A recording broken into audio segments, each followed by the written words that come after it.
So what is this then? This is the XPeng G6 long-range rear-wheel drive. It's like a Tesla, but only better. But let's start at the beginning. What is this? The G6 is an electric SUV, D-segment, 4.75 m long, 1.92 m wide, and 1.65 m tall. 1.92 m is just slightly wider than what we're used to seeing in this segment, but other than that, it sounds like something we're quite familiar with, right? Welcome to Totally Electric, where we talk about sustainable mobility and we try electric cars like the one I've got here behind me.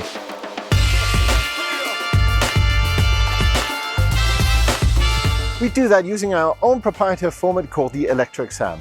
With the ElectroExam, we have 8 different categories that we test and try on every single vehicle. We give them a score, and at the end, they'll get a score from 0 to 100 so that you can compare them with other vehicles that we've tested. The XPeng G6 is available here in Spain in 3 different versions. You get the standard range rear-wheel drive for 44,990 euros.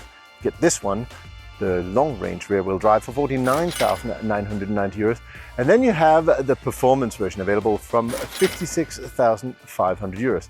Well, I say from, that's actually a bit of an overstatement because that is the price you're going to pay. There are no extras, there are no options. Actually, the only extra you can buy on this car is the tow hitch. So XPeng is first and foremost a technology company. They develop their own platform for batteries and vehicle structure, and they develop their own software. In this case, it's the XPeng SEPA 2.0, which is a 92 kilowatt-hour battery with 87 usable kilowatt-hours and an 800-volt architecture. That's going to give us a big advantage once we're at the fast charging stations. 87 kilowatt-hours of battery gives us 570 kilometers of usable range according to the WLTP standard. There's a motor on the rear axle, 286 horsepower or 210 kilowatts. Charging is quick, 11 kilowatt AC, but 280 kilowatts on a fast charger. Yeah, that's what I'm talking about. This car will do 0 to 100 or 0 to 62 in 6.7 seconds. Now, all of these numbers we are going to test in this very video, see if they hold up. It is a good looking car. I mean, it is an SUV, so there's nothing to do about that. I do like this white color, especially because it's full of little black touches, so it doesn't just look like an egg, if you know what I mean. The front, we've got a nice light bar running across the entire front of it, only interrupted by the logo here on the front. We've got another big set of lights down here. I think it looks really nice. Perhaps it could have a bit more of a strong personality or identity, and I don't know, maybe look a bit different, but it is by all means a pretty car. So it's packed full of sensors. You got, of course, camera down here for parking. You got cameras up there for ADAS systems. And then you have a millimeter radar down here. So that's an extra high precision radar that'll help you when you're just parking into a spot, and it'll beep with exact centimeters or inches on your screen. Even better than your standard proximity sensors that's of course also present on this car. Lights are automatic. They are not, however, matrix lights, which is something I do miss. I'm not always in agreement with the car when it put on the high beams when it just should have kept the normal lights on. So I do have to turn it on and off a little bit more than I would have liked to. If you come down the side, you'll see cameras pointing forward and backward, and up here pointing outwards. All those are also for helping with the ADAS systems. Door handles pop out automatically when you're close by with your mobile phone. I've deactivated it now just to not open and close the car all the time because it's quite annoying when you're recording a video. But they work really well. They pop out the same way in the front or in the back. In fact, if they don't do that, you can actually open it and you will have a standard normal keyhole in there. What a fantastic invention. The rims are 20 inches and the wheels are Michelin Pilot Sport S EV special wheels, so they're good for grip, but they don't drain your battery. I think the car looks really good. If anything, you can tell that it's really been optimized for aerodynamics, right? It looks very sleek. At the back, there's more non-offensive but rather okay design. We have a big spoiler at the top with a big brake light, and this here, all of this is the indicator lights. I love the fact that the lights are big and clearly visible from far away. If this wasn't enough, there's another set of indicator lights down here. To open the trunk, I would have liked a kick sensor, but there isn't on this one. The P7, I believe, do have kick sensors. If I click the button or use my phone or the remote control or the screen inside. I open up, I get 571 liters, very generous space back here. There's also actually some additional space beneath here, but mostly just for cables and stuff that I might need when I go charging. If I want to cover it up, I can roll this out here, but this is soft. Don't want to put anything on top of that. I do like the exterior of this car. I like the presence and the stance it has. But most importantly, let's see if it has a frunk. You need to open up, pull twice on the lever here, and oh no, there's not a frunk. There's loads of space though. I mean, they could have reorganized these tubes and stuff, and there would be plenty of room for a frunk. In fact, funnily enough, there's no plastic cover which they usually put on these cars. I know that this is because they want to get the 5 Euro NCAP stars, and if they had this plastic, there was just this little thing in some crash test that it wasn't compatible with. So yeah, they got rid of the plastic so you can see all the innards of the car, but I would have liked the front. The range test of the G6 long-range rear-wheel drive. I mean, this got 570 kilometers according to the WLTP, so I expect to do quite a few kilometers, even though I'm doing highway speeds. It's cloudy. I don't think it'll rain, but it might. 14 degrees outside. I've got 96% battery. Let's go. I'm doing 123 kilometers now. Well, actually, not really, because I use a high-precision GPS called the Draki, which tells me that it's actually more like 120. So 123, according to the car, is the real 120. This is high precision. This doesn't make mistakes. Oh my God, what is happening on the other side? Why is there such a big pileup of cars? This is gonna totally mess up. Uh-oh, anything. I hope this clears up when I drive back.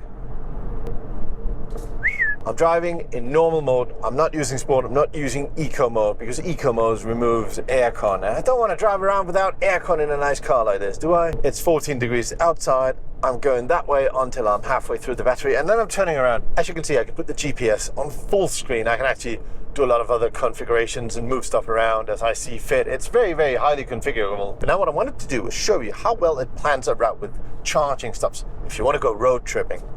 So let's use the voice control system. There's a little robot here in the corner that I can summon. Hey XPeng. Hello. Take me to Berlin. Okay. It says okay, as if I've heard it. I haven't, I hope. Which one do you want to go? Number 1. Wow, it's even found Berlin in Texas. Don't want to drive there. I wonder what would happen if I picked Berlin in Texas. So now it's generating a route from here in Madrid, Spain to Berlin, which is sort of 20 hours drive away. Clearly, I'm not going to get there with the battery, so I have to click this little button here, and then it's going to find charging stations between here and Berlin. This is one of the most useful things an EV can do. I mean, it's basic. And here we go. And it's done it really well. We need to charge 6 times from here to Berlin. Seems fair. And it's actually found quite fast charging places, like 350, 380, 540 kilowatts. All fast chargers, none of that 50 kilowatts or slow chargers or stuff like that. Great, fantastic. That is just what you want. However, there is one thing it doesn't do very well. It says that I need to stop for so and so much time at each place, but the calculation is not very good. So, example, Ionity. It says I'm going to charge from 13 to 94%, and it's going to take me all of 16 minutes. Well, it's not going to take me 16 minutes to charge all the way up to 94%. It's going to take me at least half an hour. This is because there's a calculation error here, and it's quite funny. See, it knows how many kilowatt hours I need to charge at this place, so it'll just take the maximum charging speeds at the charger divided by the number of kilowatt hours I have to charge, and that'll be the amount of minutes. It doesn't take into account that the car doesn't charge at that top speed, and there's a charging curve, so you don't charge at top speed all the way through every percentage of the battery. So I'm not going to stop there for 16 minutes. I will be stopping there for half an hour if I need to do that.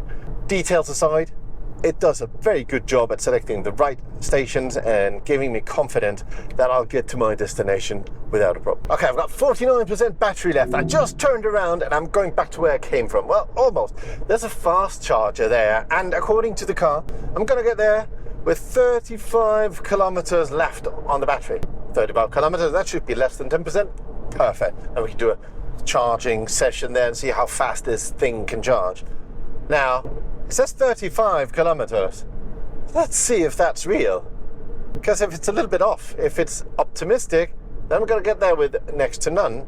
If it's pessimistic, then we're going to get there with too much and have to like drive back and forth in order to bring the battery all the way down to below 10%. Anyway, 35 kilometers upon arrival. Let's see if it holds. I've hit some traffic, so my medium velocity will be a little bit lower than usual, but honestly, it shouldn't affect anything as a range calculation. I'll still get a proper measurement because it is only for a kilometer or two. I just drove past the chart. It was right here, and I actually got there with around 50 kilometers left. So instead of 36 or 35 or 50 kilometers, only 15 kilometers off, and in my favor. That's really good.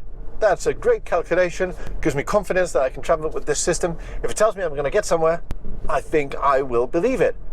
Good. As you can see on screen, we've done 355 kilometers since we started, but we start with 95% battery, and now we've got still 10% left. So 355 is only 85% of the battery.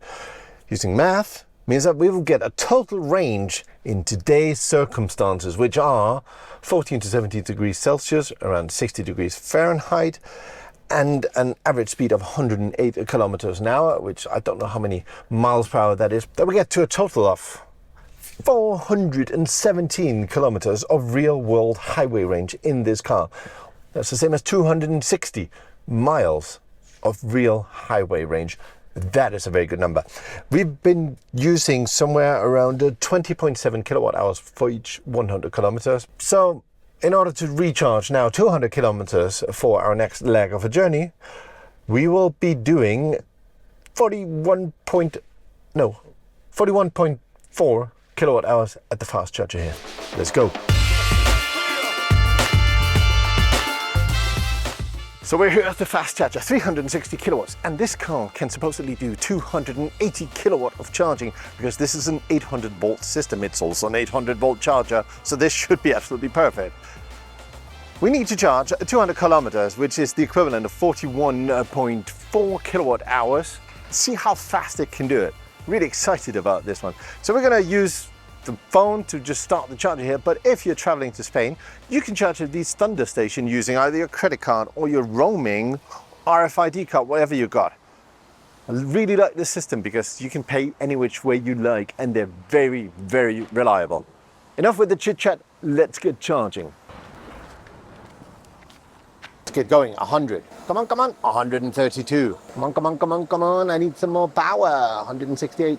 185. Done the first 100 kilometers in just 6 minutes. The car has now charged 41.4 kilowatt hours in just 12 minutes.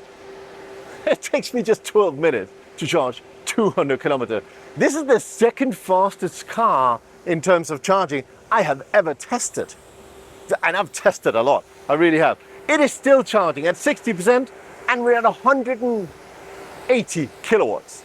Amazing. Okay, so inside the car we get the current available range, the time to 100%, current speed of charging. We get the volts and the amps as well. That's a nice little detail. How many kilometers we've added in the current session? We've added 250 kilometers and I haven't even been charging for 15 minutes. I mean, I'm so stressed because I have to record this video while it's charging. It's charging really fast. On the main screen, I can select if I want to charge to 100% for just a trip, and if I click optimal, it'll just automatically set it to 90%. I can preheat the battery here, and I can even do it from a calendar, like every day at 7 o'clock or something if I have to get up and go to work. And I can select if I want a dynamic or a WLTP standard when it displays the range.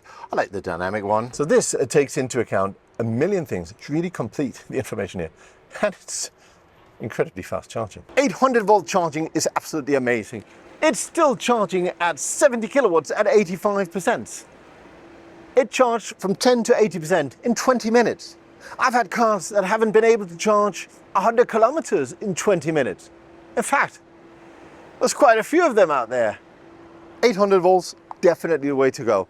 Much faster charging, and it keeps the charging curve charging quickly all the way through the battery.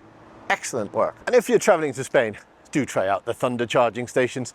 They work great. We're done with the charging session and I'm amazed at how it's charged. We've now got 95% battery, so it's time to put on my funky sunglasses and check out the acceleration. Let's test the acceleration. 0 to 100, we're going to use this, a draggy. And this is a very high precision device. Look, if you look here, it connects to your phone. It'll even tell you the speed with which I'm moving it inside the car here. Yeah, how about that? So with that, we're just going to plop it onto the top of the car. It's a magnet, and this isn't an aluminium car, so it should stick there. And then all we have to do is set it in sport mode and then put it in launch mode. Launch mode gives us an additional 10 Newton meters of torque. Let's try this.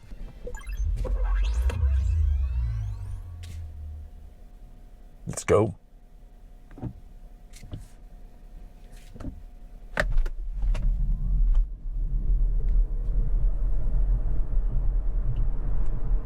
Let's try that again. 0 to 100 or 0 to 62 official time for this car is 6.7 seconds. Not slow at all. But I've done it even better. I've done it a few times now. My best time so far is 6.36 seconds. That's not bad. 6.36. There are 4 different driving modes. Eco, Standard, and they all make sounds. Sport, or Individual. Now here's the funny thing. When you change these, the only thing you actually change is the power response. And then once you're in that mode, Standard for example, you can change the regeneration, the power steering, the brake pedal feel, and all of that manually. So honestly, you could just set it to Individual and then change the power response, which would be the same as changing the Eco, Standard and Sport. I don't know, maybe there's some logic to it that I don't get. However, so I've got low, medium, high or X pedal. Now everything in this car is called X something. So we've got X lights, the autopilot is called X pilot, and the system for brake pedal is of course called the X pedal. Now X pedal is supposedly one pedal driving. So let's check it out. Let's see how hard this car brakes without braking, with me just letting go of the accelerator. So I'm driving, it's slightly downhill here, and I'm gonna be going 50 kilometers now. That's 30 miles. I'm letting go. Yes, it is braking. Very much so. The regen is really kicking in. Going all the way down to 20, to 10, to 5. Come on, are we gonna stop? Well, we're not quite stopped, are we? 4 kilometers now. Less than walking pace.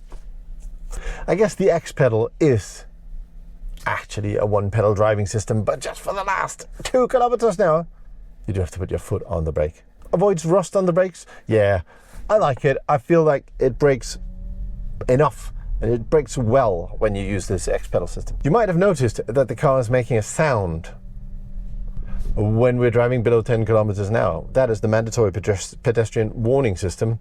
Now the funny thing is you can choose between a few different ones, and let me show you. This one is called Time Warp.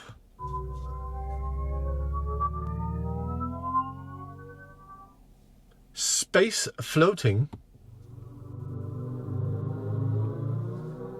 I guess that is what floating in space will sound like. And then you have Traditional Engine.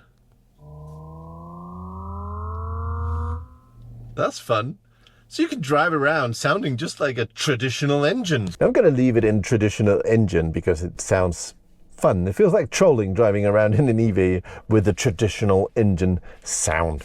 So how does this car actually drive? Well, I'll tell you what, it drives a lot better than a lot of Chinese cars I've been trying out lately. This is much, much firmer in handling and is much more connected to the road. It's rear-wheel drive, and I've had too many front-wheel drive, powerful electric cars lately, but this one you can control much better. Puts the power down, as they should. It's flatter around the corners. It doesn't have this super soft Chinese suspension that everybody seems to put in their cars as of lately. That makes it go like a barge, like this. No. This keeps you flat and straight. I like this car. It drives really well. Accelerator pedal is just right. I can perceive some lag sometimes, especially if you're coming off and then coming on again quickly, then there's a little bit of reaction time, as if we were driving a good old-fashioned engine car, an ICE car, right? It's not annoying, could be a little bit better. I've actually tried the performance version of this car, and it has a much quicker throttle response. It's not bad in this car, it's just not perfect, but it's good, it's good. Overall, it is also very quiet in here. You can feel that it is a well-built car. So while driving, even at highway speeds or above highway speeds, if you're going 140 or 150 kilometers now, it's still very quiet. There's not a lot of wind noise and road noise. So it's a very, very, very pleasurable car to drive.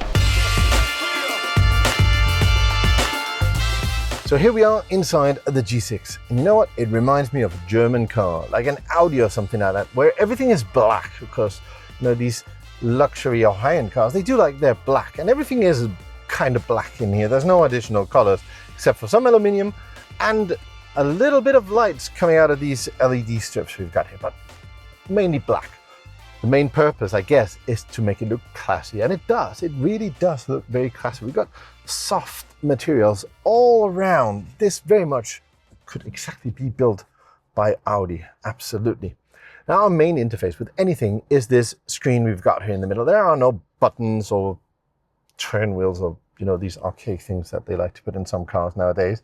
We've got stalks behind the steering wheel. We've got two scroll wheels with contextual buttons around it that we can use for music and ADAS and other such things. We've got some buttons here on the door, and we can adjust our seat with buttons, and that's it. There's nothing else here. That's because this car is highly reliant on this excellent system we've got here. The software in this car is just top-notch. It's smooth, it's configurable. In fact, say if I don't like the buttons I've got here, I can just hold them down and say, actually, I don't want this Apple CarPlay. I'd rather just use the Spotify that's inbuilt in the car. You can just pull that down here, and there we go. Now it's always available to me there. In fact, if I'm back here on the home screen and I don't want my Spotify music here on the left, I can hold down this button here, and then I can choose, well, I want this real-time VR, whatever that means, view of the car. Oh yeah, I know what that is. That is whatever the car sees around me in this virtual reality space there. If I want this to be my full screen, I can do that. If I want it to be on the right-hand side and the map on the left-hand side, I can just use 3 fingers and pull them across like that. Brilliant. It works really, really well. In fact, if I go in here, let me just put that full screen as well so you can see it a little bit better. There's a ton of menu options. So you got a main menu down the left-hand side, and some of these will have a secondary menu across there. Very logically laid out, and even though there are a ton of options, it's really easy to find your way around. It's designed by people who know how to design interfaces, unlike some other car interfaces that I've seen recently. And it works well. Smooth, just no hiccups whatsoever. If I don't want to use the system, I can in fact use my mobile phone, and it is connected now with Apple CarPlay. Don't need to plug in anything, it just works. It's nice that I don't have to plug it in, because there's actually a place here for me to put my phone and it'll charge. And once it's there charging, there's a little ventilator down there that keeps the phone cooled down so it doesn't overheat while charging. Why don't all cars do that? I also have an awesome 360 camera system. So as I showed you outside, there's plenty of cameras around the car, and I can access them all inside here. And I can actually use this here to get sort of a 360 real-time view of the car. Now it looks kind of funky because my door is open there, but otherwise it's perfect for parking in tight spots if that's what I want to do. Aside from this main screen, I've also got a secondary screen just behind the steering wheel, and it's really well done as well. Clear graphics, good colors, bright, easy to see, and I can also customize what's on that by holding down the scroll buttons I've got here on my steering wheel. So the interface is excellent. The software works really well. One of the best pieces of software I know in a car, absolutely. Inside the car, I've also got a big glass roof that runs the whole length of the car. Means that I've got loads of headspace. I'm 6'4", 1.90 m, and I fit really easily in here. The seat is soft, doesn't have too much lateral support, but again, this is like a nice big SUV. Put my arms up here on the armrests, and it's a really comfortable, ergonomically very well designed space. speaker systems. I've got speakers everywhere. This is the X Opera system, a system designed specifically for this car. Other vehicles from the same brand have got a DIN audio system that's really good. I think it's on the P7. In this one, we've got this X Opera system, and I have speakers everywhere, and they sound good. I've got a speaker up here, and I've got a speaker down there, and the most fun place of all, I've got it inside my headrest. So if I get a call or get GPS instructions, they'll be spoken out to me through the speaker in the headrest. So I don't have to bother anybody else with my GPS indications or my private conversation. And that is really useful. So the materials are good. The space is nice. Maybe there's a lot of space taken up by this center console. It's kind of a big thing that does hog the middle of the car, but it's usefully employed. I've got big space here. I've got 2 cup holders, 2 phone chargers, and I've got some space down here for other things. And I can even plug in a USB for charging and something else as well for playing multimedia on the screen. Who cares about the front space here? In an SUV, I want to know, can I fit behind myself without moving the seat? Can I sit comfortably behind myself? Can I sit behind myself? Easily. Look, I've got loads of knee room. I've got loads of headroom. And really importantly, I've got loads of shoulder room. Because this car is just a little bit wider than what we're used to seeing, I can really feel that here in the back. In fact, 3 adult people could probably travel quite comfortably here in the back. There's no transmission tunnel. It's a little bit wider at the shoulder height. Yeah, kind of like this. Now here's the thing. I open up this and yeah, I can put my arm on it, but there's no cup holder or anything. If there's a way to open this, I haven't found it. I've got speakers up here, speakers on the sides. I've even got speakers up here above my head. By the way, the glass roofs is all the way back behind my head, which is good because that gives me an additional bit of headroom. So speakers everywhere, no cup holders, 2 USB ports down here for charging my stuff. And I can hold on here if the driver gets too excited about going where they're going. I like this space in the back. It's spacious and wow, this glass roof. So every G6 comes equipped with the X-Pilot system. The X-Pilot system is a level 2 driver assistance aid. It'll keep me in my lane. It'll keep the distance to the car in front of me. I can adjust the speed here with the scroll wheel on the left-hand side of the steering wheel. I can also adjust the following distance to the car in front of me. Additionally, it will change lanes for me if I put on the blinkers. As you can see now, it will go over to the other side. Now it works quite well. In fact, today, right now, there's a lot of fog and it's still going. There's not that high visibility.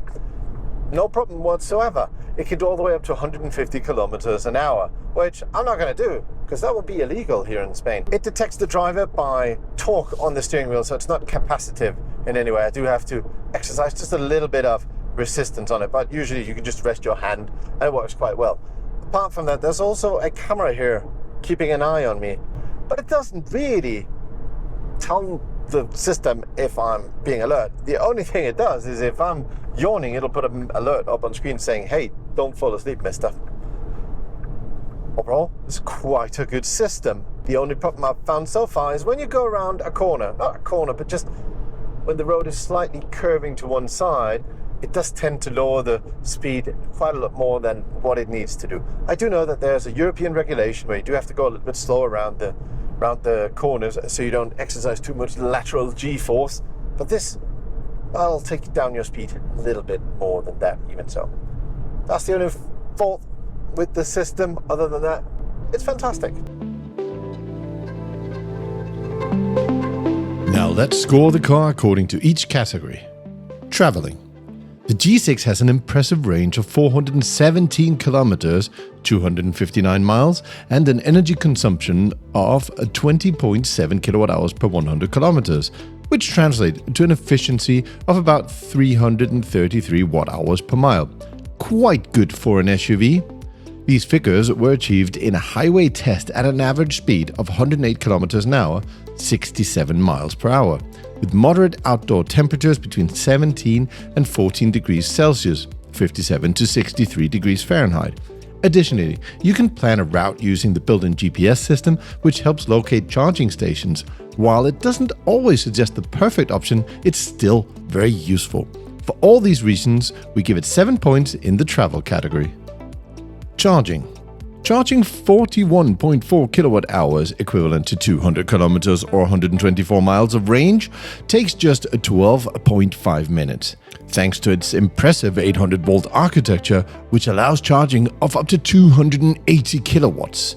You can also adjust AC charging speeds, schedule and plan your charging sessions, and the information provided on the charging screen is very comprehensive. It even supports V2L, vehicle to load. All in all, this is a fantastic charging experience, and we give it 10 points. Driving. The car accelerates from 0 to 100 kilometers an hour, 0 to 62 miles per hour, in a remarkable 6.36 seconds. It has rear-wheel drive, and regenerative braking is adjustable. If set correctly, it can bring the car to a complete stop. It's a very pleasant car to drive, with quality brakes, excellent suspension, and a fairly sporty character. Taking all into account, we give it 9 points in the driving experience category. The only area for improvement would be the throttle pedal response. Interior and build quality. Interior space is excellent, both in the front and the back, and the trunk is spacious. However, it lacks a frunk, and XPeng had to sacrifice it in order to meet the 5-star Euro NCAP rating. Materials are good quality, although the design may feel a bit plain sometimes. It's nice but dominated by dark and black tones. Fit and finish are top notch. Therefore, it gets 8 points in the interior and quality category. Exterior. The car has an attractive design, quite sporty for an SUV, though perhaps a bit generic. It features 5 doors, the charging port is located at the rear right, one of the best locations, and it has the option for a tow hitch. Overall, it's a good exterior design, and we give it 7 points. Technology. The XPeng interface is fantastic. It's always connected to the internet and offers a huge array of options. There are customizable apps, and while I'm not entirely comfortable with the fact that some of them can be used while driving, it's still a major advantage to have this many features available. The surround view camera is of excellent quality. It supports wireless Apple CarPlay and Android Auto, and has ventilated phone chargers. It also includes all kinds of tech comfort. The mobile app to control the car is one of the best on the market, with advanced features that makes managing and customizing the driving experience very easy and intuitive. And even the few odd translations are more amusing than problematic. Overall, we scored 8 points in technology. Driver assistance. The suite of driver assistance features is quite comprehensive. It includes adaptive cruise control, lane keep assist, assisted lane changes, and even self-parking without you needing to be in the car. You can do it from your mobile app. The car also detects the driver very accurately. The only downside we noticed is the occasional phantom braking or unnecessary speed reduction, especially on gentle curves on highway bends, where it slows down more than needed. Despite that, it's a solid and reliable system, and we give it 7 points in this category. Price. In this case, we compare the 49,990 euros long-range version with equivalent alternatives that also offer long-range, sporty design, and a good driver experience. First, there's of course the Tesla Model Y long-range rear-wheel drive with the exact same price of 49,990 euros. Then there's the recently launched BYD Sea Lion 7 Comfort, priced at 46,780, although it offers less range than the Tesla and the XPeng. For a similar driving experience, we might consider the Ford Mustang Mach-E, but you need to go for the all-wheel drive version to get something comparable, pushing the price all the way up to 52,836 euros. Among European brands, the Audi Q6 e-tron is worth mentioning, but its price climbs to 71,000 euros. The XPeng G6 falls into the mid to lower price range, but as a new and relatively unknown brand, offering a 50,000 euro product remains a challenge. Therefore, we give it 5 points in the pricing category. Final score. Adding all the points and applying the weighting for each category, the XPeng G6 scores 74 out of 100 in the electric SAM. If you'd like to compare this result with other vehicles that have gone through the same test, you can do so on our website linked below. So at the beginning of this video, I said that this car is better than a Tesla. And I maintain that. And that's really important because the Tesla Model Y, which is a direct competitor to this in size and price, is the world's most sold car in 2023 and possibly as well will be in 2024. So how's this car better than a Tesla Model Y? This car's got an 800-volt architecture that charges just amazingly well. It's got better interior, better quality, and it's got better layout of screens. And finally, the software in this car is absolutely amazing. I find it top-notch. It's configurable, it's fluid, and it's even got Apple CarPlay if you want to use that too. I hope you've enjoyed this video, and if you're interested, subscribe. There'll be plenty more with more reviews from XPeng cars and Teslas as well, and many other brands. Thank you for watching. Put a comment down below. I enjoy them all, especially when they're kind.